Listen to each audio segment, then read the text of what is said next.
Bismillahirrahmanirrahim. Assalamualaikum warahmatullahi wabarakatuh. Salam sejahtera untuk kita semuanya. Bapak Ibu semuanya, perkenalkan saya Ridho Bayu Aji, Kaprodi Program Profesi Insinyur ITS. Pada kesempatan ini izinkan untuk menyampaikan program perkenalan program profesi insinyur ya di bawah Sekolah Interdisiplin Manajemen Teknologi ITS. Jadi pada kesempatan ini izinkan saya menyampaikan agenda daripada presentasi ini, yaitu pertama tentang sejarah PSPP ITS, tata pamong, visi misi tujuan dan strateginya, terus kemudian lokasi daripada program profesi insinyur ITS, program dan kurikulum ya program profesi ITS, dan data program profesi insinyur ITS begitu ya.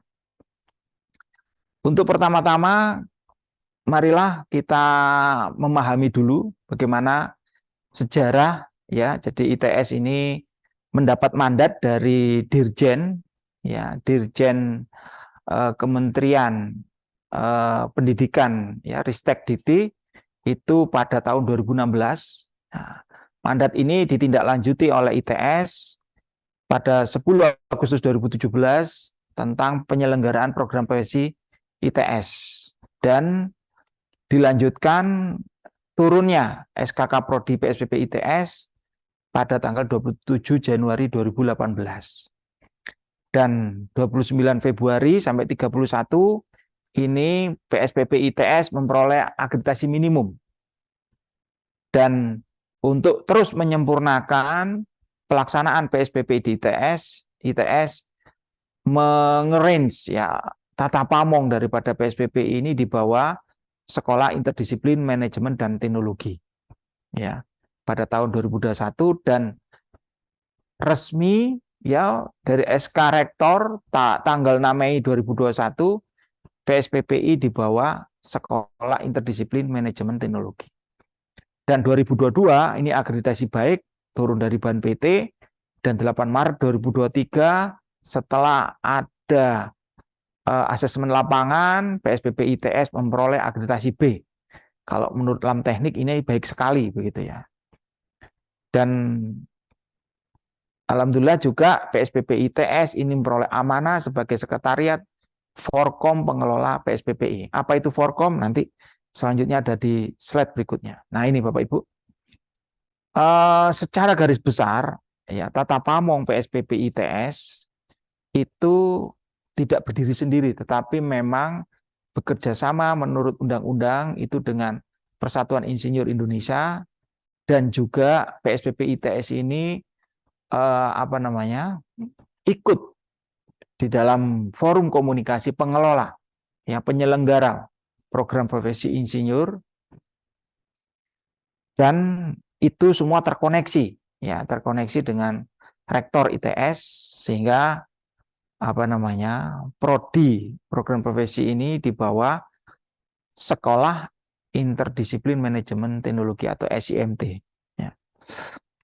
Dan detail daripada tata pamong SIMT ya, jadi di mana posisi PPI. Nah ini pada layar ini sangat jelas sekali. Jadi di bawah fakultas ya sekolah namanya ya, Sekolah Interdisiplin Manajemen Teknologi, dipimpin dekan dan wakil dekan, dan program profesi insinyur ini di bawah kaprodi begitu ya, dan ada kaprodi yang lain begitu ya, dan dibantu oleh Tendik ya di bawah namanya Kepala Bagian Tata Usaha SIMT. Terus kemudian lokasi daripada PSPPI ini di tengah kota. Jadi PSPPI ITS ini bukan di Sukolilo, tetapi di gedung SIMT ITS Jalan Cokro Aminoto 12A. Jadi tempatnya sangat strategis ya di tengah kota, dan mudah banget ya untuk Bapak Ibu bisa beraktivitas untuk kegiatan keprofesian insinyur ini di gedung SIMT ITS ini. Ya.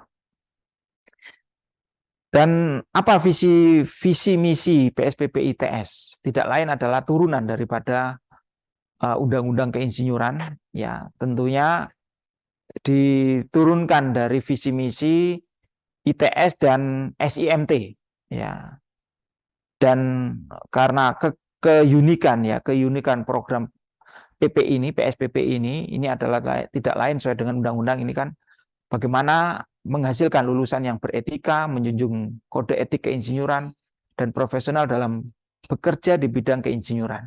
Ya, tentunya ini visi daripada ITS dan SIMT adalah supaya juga mendukung ITS menjadi perguruan tinggi dengan reputasi internasional dalam ilmu pengetahuan, teknologi, dan seni, terutama menunjang industri dan kelautan yang berwawasan lingkungan. Dan misinya adalah menyelenggarakan pendidikan tinggi di bidang profesi insinyur untuk menghasilkan lulusan yang dapat melaksanakan praktek keinsinyuran dalam ilmu pengetahuan dan teknologi, serta mampu bersaing di tingkat nasional maupun internasional. Yang kedua, menjadi jembatan perguruan tinggi dengan dunia usaha dan industri, sehingga terjalin kerjasama saling menguntungkan. Dan tujuan daripada program studi profesi insinyur itu ada 3.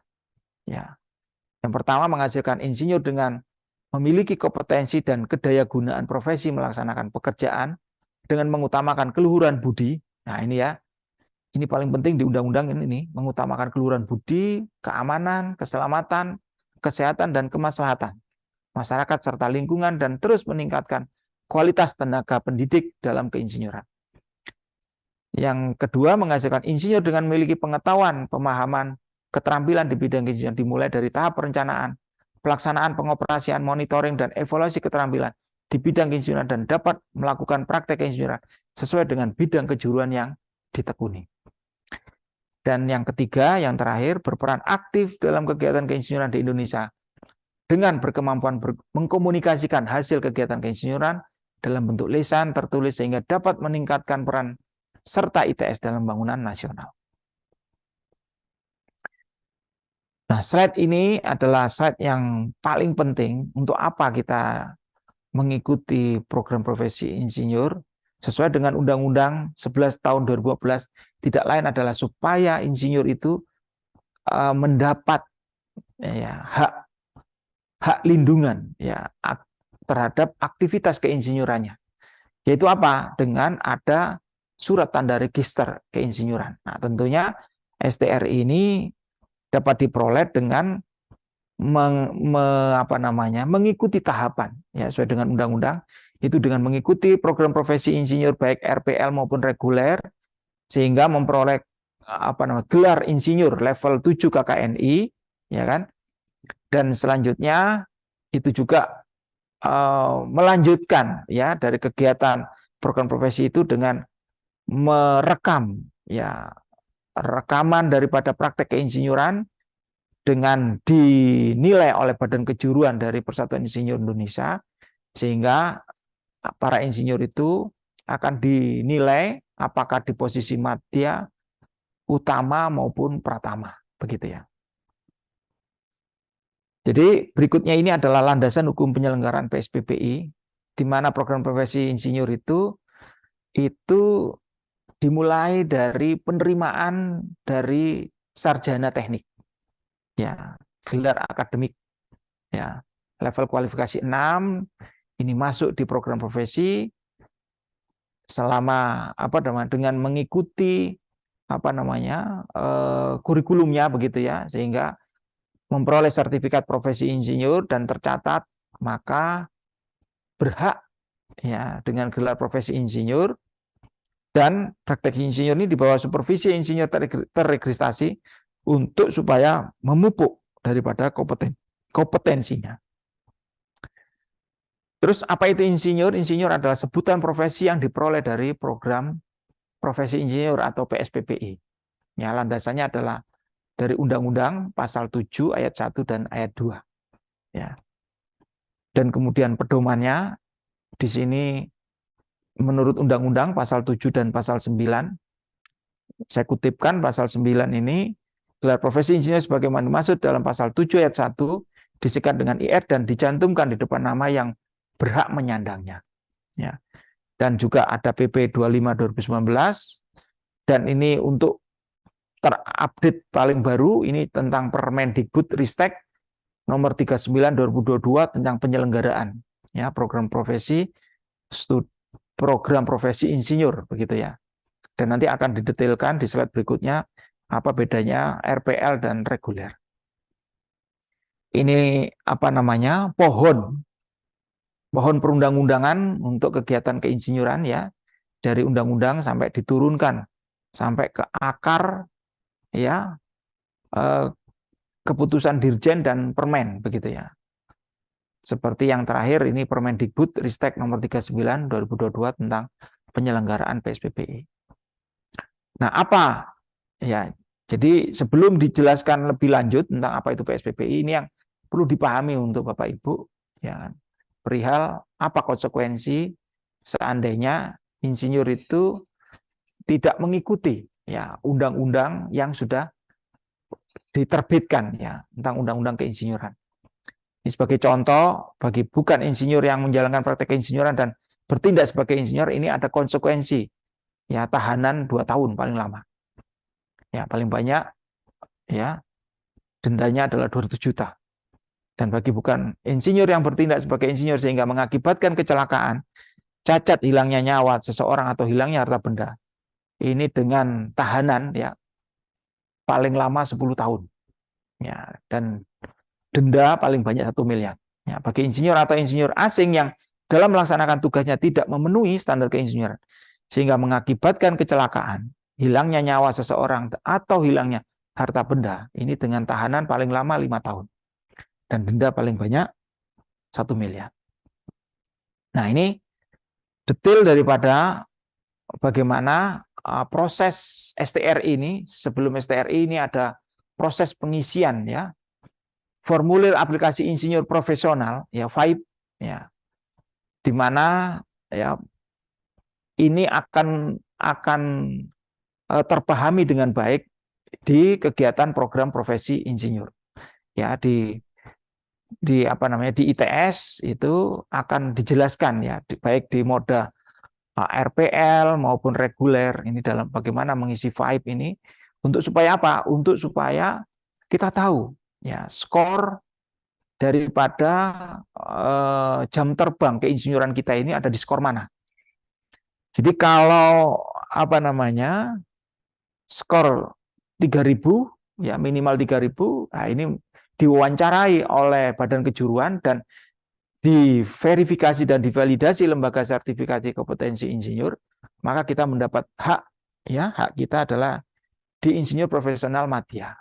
Ya, kalau poinnya di atas 6.000, maka hak kita menjadi insinyur profesional utama, gitu ya.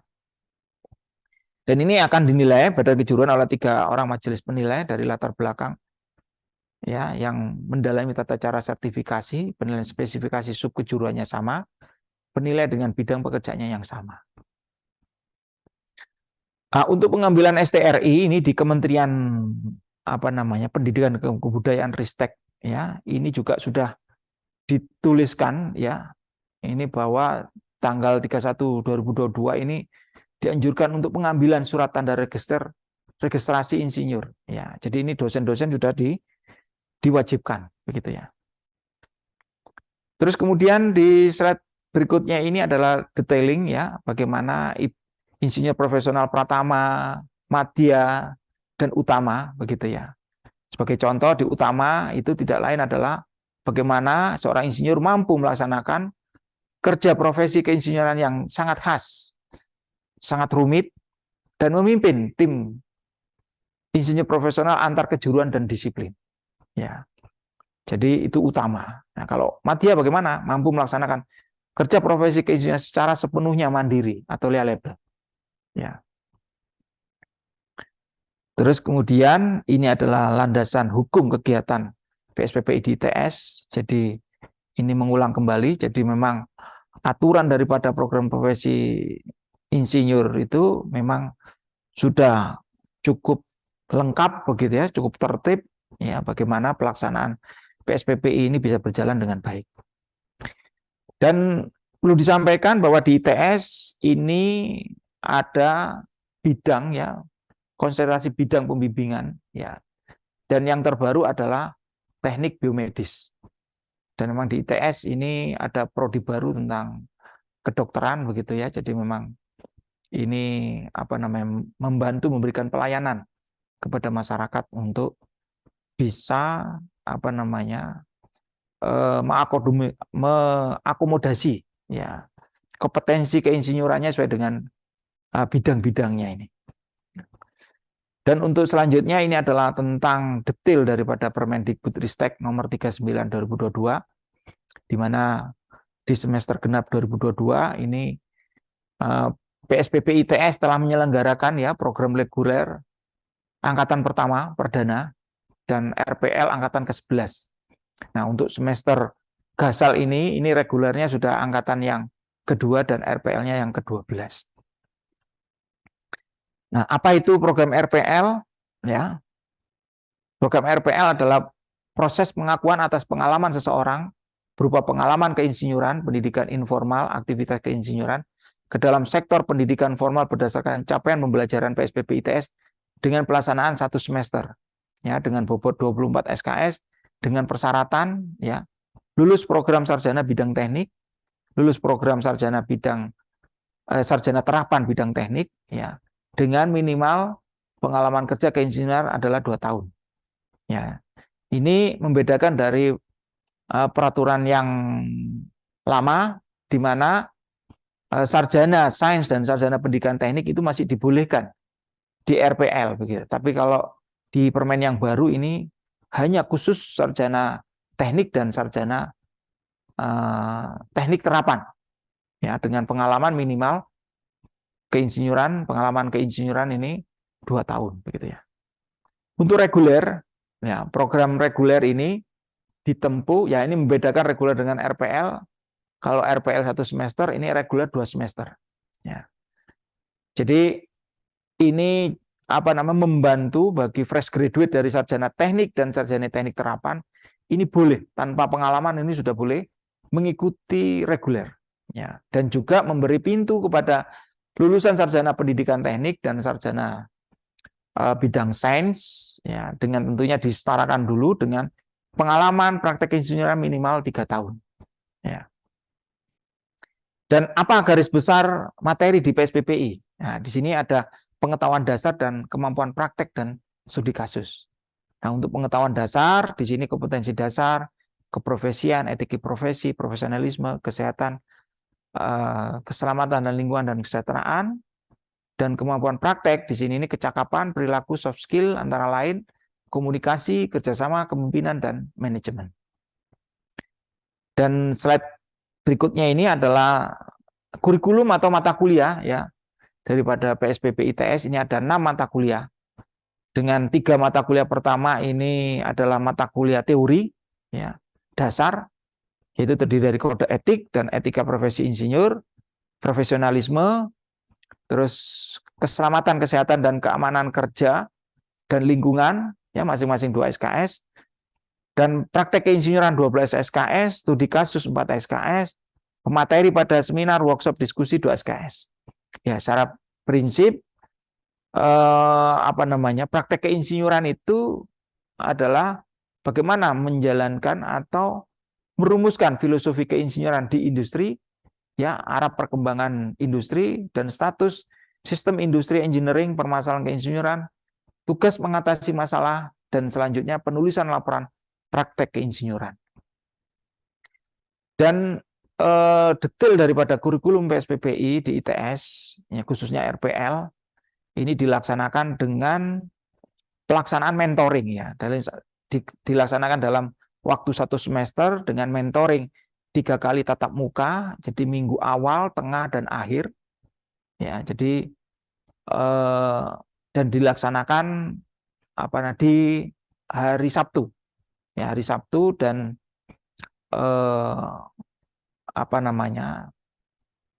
dengan online atau hibrid begitu ya. Terus kemudian untuk reguler ini dilaksanakan dalam 2 semester, ya, semester 1 dilaksanakan 16 minggu tatap muka di ITS, dan semester 2 dilaksanakan di lapangan, yaitu melaksanakan praktek keinsinyuran, ya. Jadi 3 mata kuliah ini, ya, nomor 1 sampai nomor 3 ini ada di semester 1. nomor 4 sampai nomor 6 ini dilaksanakan di semester 2. Jadi praktek keinsinyuran ini 12 KSKS ini dilaksanakan 16 minggu, 1 semester, untuk sebagai bahan ya ujian lisan daripada praktek keinsinyuran yang dinilai dengan mata kuliah namanya studi kasus. Dan luaran daripada praktek keinsinyuran itu dituliskan dalam bentuk seminar, ya, dalam bentuk karya tulis begitu ya, seminar, jurnal maupun paten begitu ya. Ini dengan bobot penilaian 2 SKS. Terus bagaimana dengan tata cara pendaftaran? Ini nanti melalui web ITS, ya, sangat mudah. Nanti akan dari proses pendaftaran itu akan memperoleh KAP dan PIN, ya, berisi kode bayar, dan nanti pembayaran bisa melalui beberapa bank yang sudah bekerja sama, ya. Terus kemudian berapa jumlah biaya pendaftaran ini untuk slide berikutnya. Baik, untuk berikutnya ini adalah periode pendaftaran PSPP di ITS. Jadi ini ada 2 semester, yaitu semester genap dan semester gasal. Jadi semester genap ini akan dimulai Januari-Februari dengan pendaftaran ya itu pada bulan September dan Desember, dan semester gasal ini akan perkuliahan dimulai September dan pendaftarannya adalah bulan Maret dan Juli. Dan menurut data setahun kemarin ini memang trennya ini lebih banyak yang digenap ya daripada digasal gitu ya. Terus untuk biaya PSPP ITS seperti yang tercantum di layar ini. Jadi untuk RPL ini 1 semester dengan biaya 12,5 dan reguler masing-masing semester 1, semester 2 ini 12,5. Dan ini ada program bagi mahasiswa yang aktif S2 dan S3. Ini apa namanya? Ada harga promosi ya, harga bundling ya, dengan mendapat diskon kurang lebih senilai ya total UKT-nya hanya 10 juta gitu ya. Dan fasilitasnya apa saja? Ini memperoleh kartu tanda anggota PII dan sudah termasuk biaya wisuda. Berikut ini adalah data alumni dan mahasiswa RPL dan reguler begitu ya. Dan ini adalah data kerjasama. Jadi instansi-instansi ya mitra praktek keinsinyuran di beberapa instansi. Ini ada PJB, ada Utama Karya, Kilang Pertamina, ada Dharma-Land, Inalum dan Petrokimia. Ya. Dan ini adalah beberapa persyaratan ya yang mesti dipersiapkan sebelum pendaftaran. Di sini ada ijazah S1 ya, S1. Jadi yang D3 ya mesti harus di level KKNI 6 dulu di S1 atau D4 begitu ya, terus transkrip, terus surat keterangan sehat, dan yang terakhir adalah menulis portofolio ya. Dan berikut adalah informasi daripada kampus ITS ya, SIMT ya. Dan yang terakhir kami ucapkan terima kasih atas perhatian Bapak Ibu semuanya ya. Dengan presentasi ini semoga perkenalan program profesi insinyur atau PSPP ITS ini menjadi pemahaman untuk melaksanakan ya undang-undang keinsinyuran yang sudah terbit 9 tahun yang lalu. Baik, kami ucapkan terima kasih dengan ucapan alhamdulillahirabbil alamin. Saya akhiri, assalamualaikum warahmatullahi wabarakatuh. Salam sejahtera untuk kita semuanya.